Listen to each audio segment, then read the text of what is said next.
எங்க அம்மாவோட தேகத்தை தொலைச்சிட்டு வேதனையில இருக்கேன். இந்த உலகத்துக்கே அம்மாவான உன்னை நம்பி உன் சன்னதிக்கு வந்திருக்கேன். எனக்கு நீதாம்மா உதவி பண்ணணும். எனக்கு ஒரு வழி காட்டு. எனக்கு சக்திகள் கொடுமா.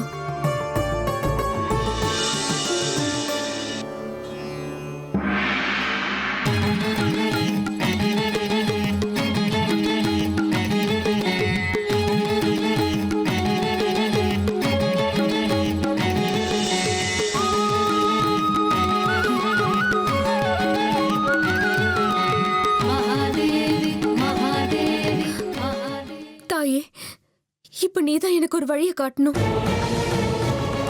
உன்னை மனசார வந்து தரிசனம் பண்ணா எத்தனையோ பேரோட கஷ்டங்கள் நிவர்த்தி ஆயிடும் கேள்விப்பட்டேன். என்னோட பிரச்சனைகளையும் நீதாமா தீர்த்து வைக்கணும். உன்னோட கருணையை விட்டா எனக்கு வேற எந்த வழியும் இல்ல. உன்னுடைய எல்லா பிரச்சனைகளுக்கும் உனக்கு ஒரு தீர்வு கிடைக்கும். ஆனா இப்ப என்னால எதையுமே சொல்ல முடியாது தாயே. ஆமா, அந்த காலம் வர்ற வரைக்கும் நீ கொஞ்சம் காத்திருக்கணும்.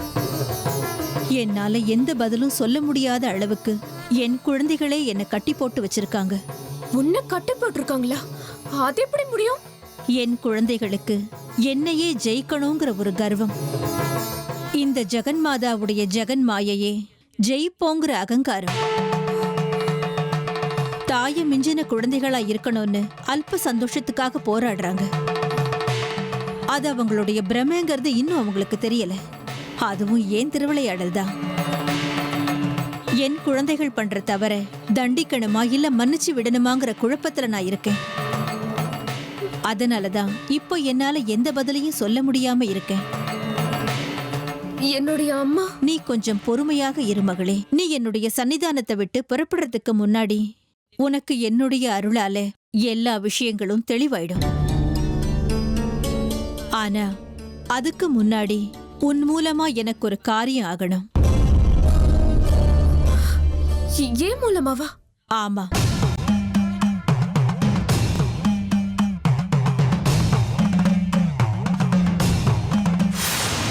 ஸ்ரீ சக்கரம் மேல வந்ததுக்கு அப்புறம் அதை கொண்டு போய் குளத்துல தானே மூழ்க வைப்பாங்க. அது நடக்கட்டும். ஆனா அதுக்கப்புறம் அது மேல வராத அளவுக்கு அதை நாம பாத்துக்கலாம். குளத்துல மூழ்கின ஸ்ரீ சக்கரம் நம்ம கைக்கு தான் வந்து சேரும். இது நடக்குமா? முடியும்.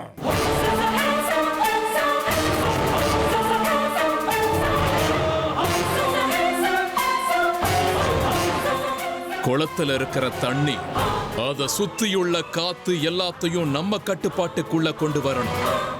அப்படி அது நம்ம கட்டுப்பாட்டுக்குள்ள வந்ததுக்கு அப்புறம் அதுல சேர்ற எல்லா விஷயமும்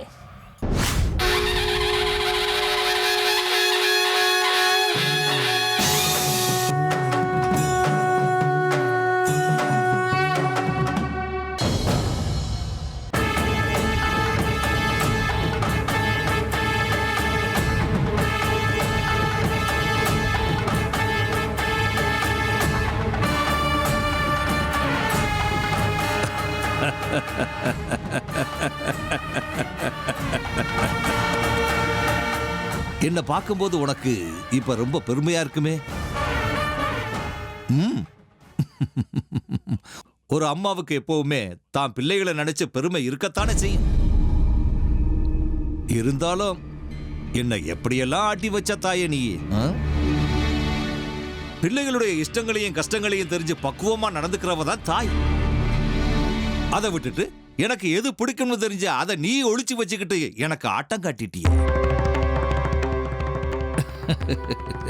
இது உனக்கே நியாயமா தெரியுதா? தப்பு இல்லையா தாயே? பரவாயில்ல, இப்போ உன்னுடைய உதவி எனக்கு தேவையில்லை. என்னோட லட்சியம் என் கண்ணு முன்னாடியே இருக்கு. உன்னுடைய சக்தி குறைஞ்சுக்கிட்டே போகுது, என்னுடைய சக்திகள் அதிகமாகிக்கிட்டே இருக்கு. இன்னும் சில மணி நேரங்கள் மட்டும்தான் தாயே. என்னுடைய சக்தி என்னங்கிறத நான் உனக்கு காட்டுறேன்.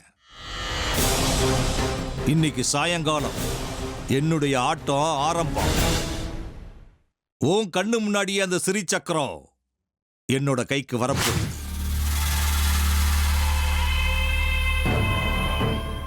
ஆரம்பத்திலிருந்தே என்னுடைய காரியங்களுக்கெல்லாம் நீ தடையா வந்து நின்னுருக்க. அதுக்காக சில நேரத்துல நான் வருத்தப்பட்டிருக்கலாம், இன்னும் சில நேரத்துல உன் மேல கோவப்பட்டிருக்கலாம். ஆனா நான் உன்னை ஆராதிக்கிறவ இல்லையா?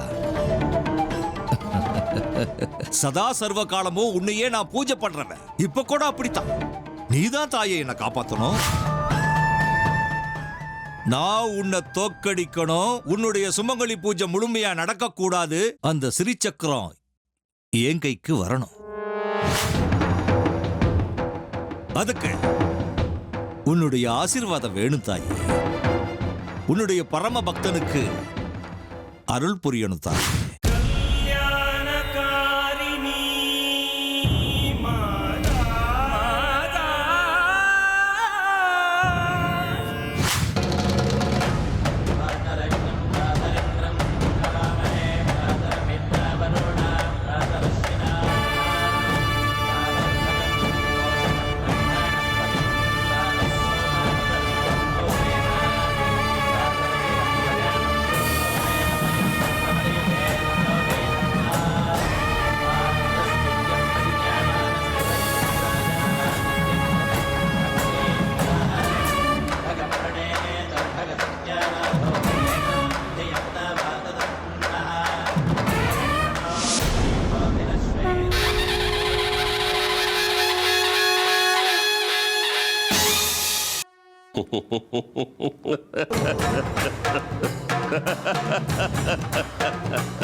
எனக்கு ஒரு சந்தேகம். என்னது? ருத்ரனுடைய சந்தேகம் என்னங்கிறது நான் சொல்றேன். எங்க எதிரியான அந்த நாகராணி ஏற்கனவே சக்கராபுரிக்குள்ள வந்துட்டா. அதுவும் மனித உருவுல வந்திருக்கா. அந்த அம்மன் அவளை பயன்படுத்திக்கிட்டு அவ மூலமா அந்த திருமாங்கல்யத்தை எடுத்துருவாளோன்னு பயப்படுறான். இல்லையா ருத்ரா? ஆமா பாபா. அதுக்கு வாய்ப்பில்லை ருத்ரா. அம்மனுடைய சக்தி குறைஞ்சிடுச்சு. திருமாங்கல்யம் எங்க இருக்குன்னு தேடி கண்டுபிடிக்கிறது நடக்காத காரியம். அந்த புத்துக்கிட்டையும் சரி, அந்த நெருப்ப தாண்டியும் சரி, யாராலையும் போக முடியாது. மனுஷ கண்களுக்கு அது வெறும் புத்து மாதிரி தான் தெரியும். அதனால புத்துக்குள்ள திருமாங்கல்யம் இருக்குன்னு யாராலையும் கண்டுபிடிக்க முடியாது. அது மட்டும் இல்லாம மாரியப்பா அங்க காவலுக்கு உட்கார்ந்திருக்கான். உன்னுடைய சந்தேகத்துக்கு இப்ப ஆதாரமே இல்ல ருத்ரா. திருமாங்கல்யம் பத்திரமாயிருக்கு. ஆனா நாம எப்படி இந்த குளத்தை நம்ம கைவசப்படுத்துறதுங்கிறத தான் நாம செய்யணும்.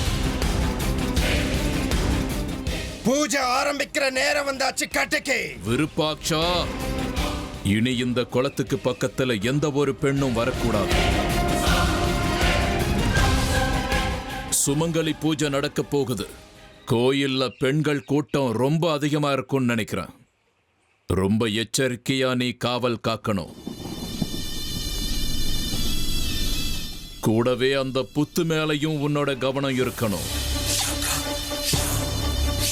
நினைச்ச காரியம் இன்னைக்கே நடக்குதுன்னா இது சாதாரண விஷயம் கிடையாது. கடைக்கே நம்ம பூஜை பலன் கொடுக்க ஆரம்பிச்சிருச்சு. ஜெய் மகாகாளி.